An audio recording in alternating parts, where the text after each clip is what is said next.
Hello, ladies and gents. Welcome back, and let's talk about bonding and Lewis structures and resonance. That sounds exciting, doesn't it?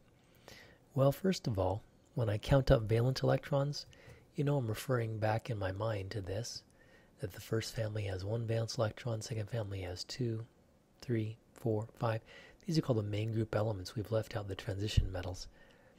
The idea of Lewis dots or valence electrons for transition metals, not that useful for us right now. So anyways, when I say oxygen has 6 valence electrons and I'm counting those up, that's right there. So for example, when I think about water, I think about 6 electrons for oxygen to 2 hydrogens, 1 apiece, total of 8. So first atom listed is central unless it's hydrogen. If hydrogen is listed first in the formula, go to oxygen. And oxygen is sort of central, so I wrote that down. And if it's bonded in a molecule, it has to have at least one bond. Hydrogen is satisfied with its duet, so it's happy with just 2 electrons like helium. But oxygen, of course, needs 8. So 1, 2, 3, 4, 5, 6, 7, 8. And that comes up to 8 electrons. Similarly for methane, carbon in the middle, 4 hydrogens surrounding it, 4, 5, 6, 7, 8 electrons, that's it. Ammonia, NH3.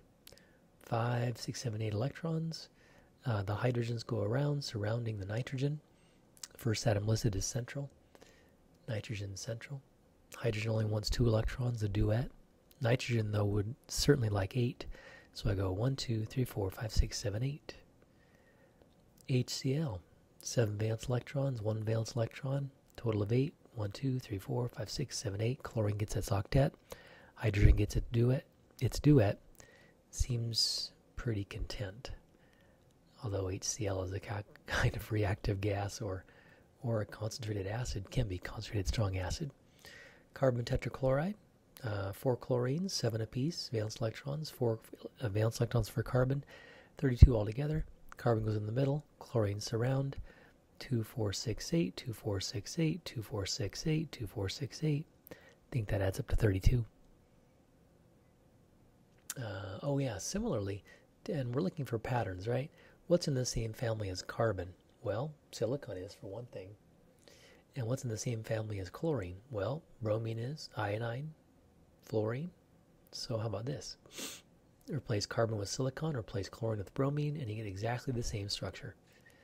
So some nice patterns can be recognized, time-saving patterns. Here's some interesting organic molecules that you might think about. Ethane, Ethene, Ethine. Here I have a full complement of hydrogens. It's called saturated hydrocarbon. Then I imagine removing a hydrogen from each carbon, forcing a double bond on the carbons. This has 14 electrons. This has 12. 2, 4, 6, 8, 10, 12, 14. 2, 4, 6, 8, 10, 12. Or ethine, which has only 10 electrons. 1, 2, 3, 4, 5, 6, 7, 8, 9, 10. Carbon is forced into a triple bond. Here's another interesting one. Take the silicon. Put silicon and carbon are in the same family, so they actually can bond. And silicon can bond, not as strongly, but similarly as carbon does. What the heck? I don't know. Let's see. 1, 2, 3, 4, 5, 6, 7, 8. 1, 2, 3, 4, 5, 6, 7, 8. 1, 2, 3, 4, 5, 6, 7, 8 for the chlorines, full octet. Silicon also has 8. 1, 2, 3, 4, 5, 6, 7, 8. Carbon has 8. 2, 4, 6, 8. And the hydrogen gets a duet. Does that add up to 32? I think it does. 8 and 8 and 8. 24. 24. 5, 6, 7, 8, 9, 31, 32. Yep. True story. So sometimes, in other words, there's more than one central atom, but hopefully that might specify. The question would say these 2 atoms are bonded to each other as serving as sort of a central location. I think I'm redundant on this clip. Oh well. This is HNO3 nitric acid, and it looks like this. Oh yeah, so I counted 24 valence electrons, 6 and 6 and 6 and 4 and 1, and I satisfied my outer atoms like this. The hydrogen satisfied the oxygen. 2, 4, 6, 8, 2, 4, 6, 8.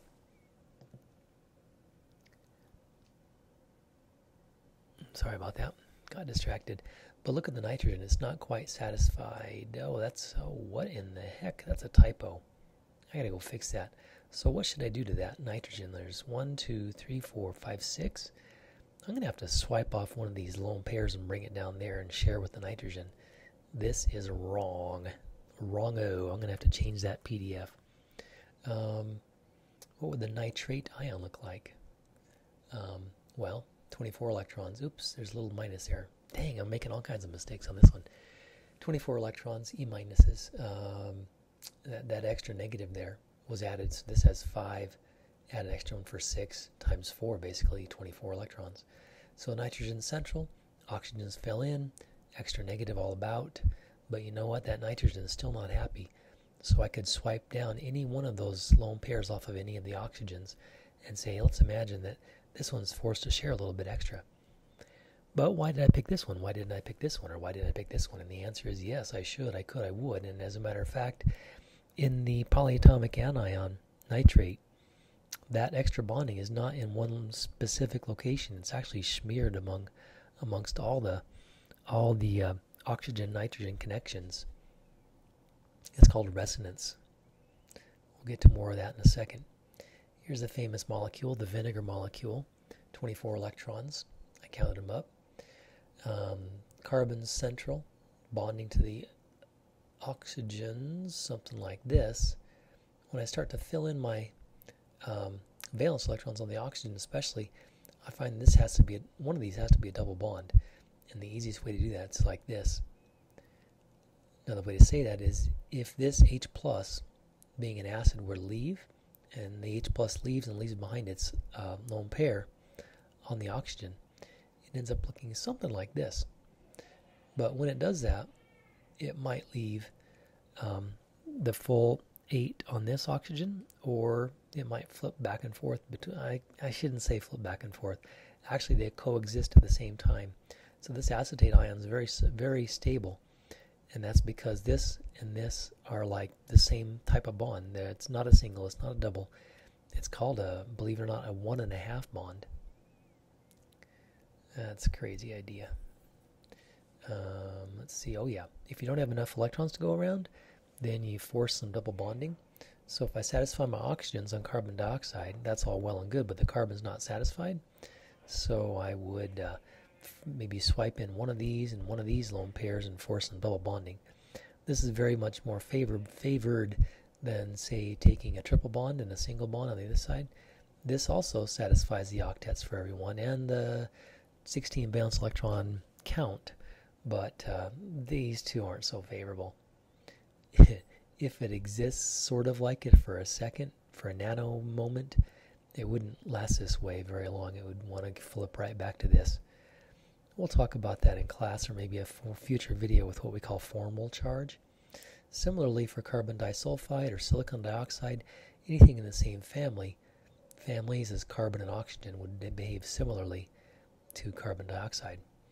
Here's a fun one, the cyanide ion. I count up 10 electrons, so I wrote that down. Then maybe I'll satisfy my nitrogen because it's higher in electronegativity, 1, 2, 3, 4, 5, 6, 7, 8, 9, 10. 10 electrons and extra negative overall. But that certainly doesn't satisfy the carbon.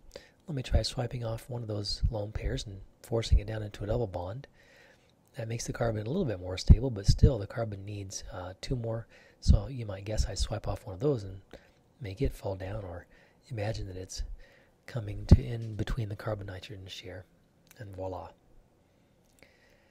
Similarly, for the nitrogen molecule is forced to have a triple bond, or the oxygen molecule with 12 electrons forced into some double bonding. Alrighty, here's an interesting one. 18 electrons on this little beast has a negative anion overall. 8 and 8 is 16, 17, 18. This looks pretty good for everybody except for carbon. So guess what the oxygens are forced to do? They're forced to share extra. But that extra sharing is not necessarily here and not necessarily here. It's actually kind of smeared amongst both of them. Yeah, let me leave it like that for a second. And that could also be imagined as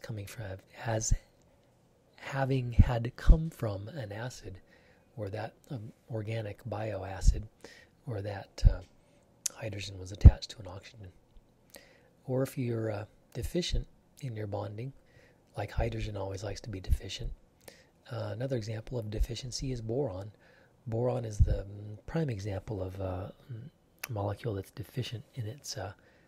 boron is an example of an atom that often is deficient in its octet, but that can lead to other bonding to satisfy the octet.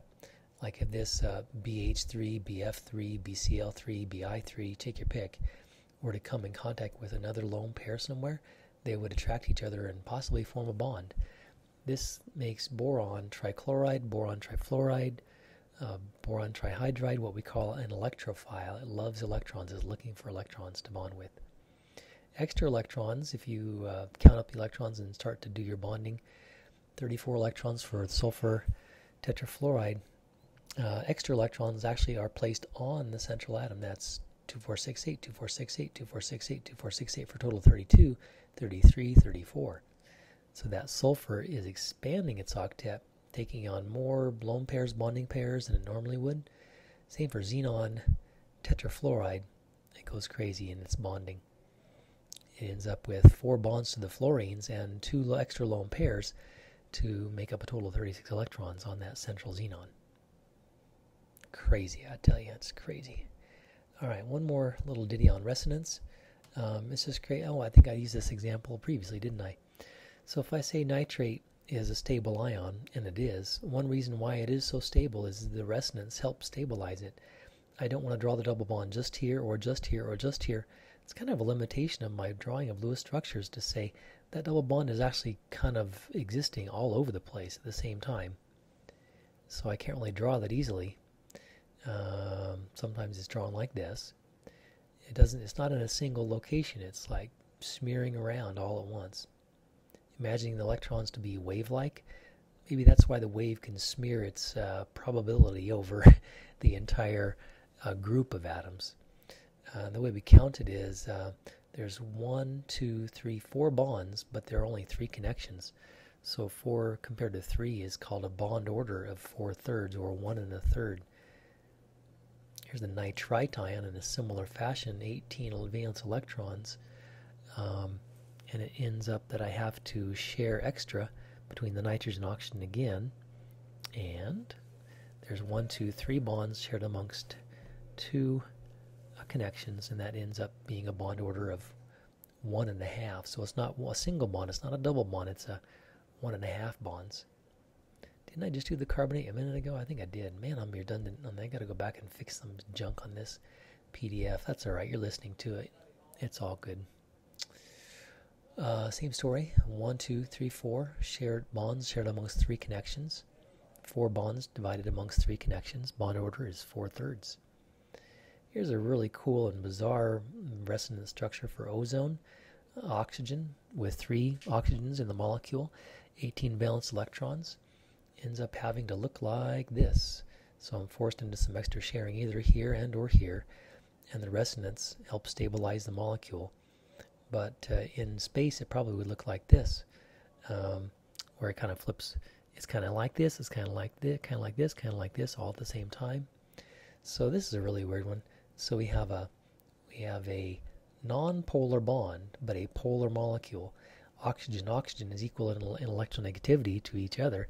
So the bond itself is not polar, but it's a lopsided deal because of that lone pair on the central oxygen. I think we were here already. Similarly, sometimes it's drawn like this, but that kind of confuses me. I don't know where to put that extra lone pair on this oxygen or this oxygen.